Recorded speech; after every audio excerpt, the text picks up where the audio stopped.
I'm really excited that I started developing content because before now I used to give myself this excuse that creative people they don't need to do this. I'm good enough to get paid for something. I don't really need to do it for myself because I'm getting paid behind.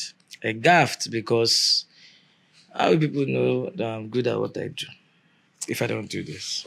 And that begs the question to every other person that is actually out there. Like, if you're good at what you're doing, like just pick up a fucking phone and just talk. Like the world is so beautiful these days that like with a mobile phone you're good to go. You can drop a song, you can shoot a movie. And the beautiful thing about it is that you're going to be miles ahead of people that don't. It is never about being an influencer. It has become an identity. You have to be able to successfully define who your personality is. Also, what you need to realize is that if people are going to want to do a research on who you are, they're going to go back to your social media posts and look for breadcrumbs to see how you've grown from wherever you are to where you are currently. It's going to be a reason why they want to connect with you because they feel like they've been part of your journey. I'm not begging you. If you like, don't do content. If you like, do content. My own is I don't blame anyone. If you get subdued within a space where people are now going to start prioritizing human connections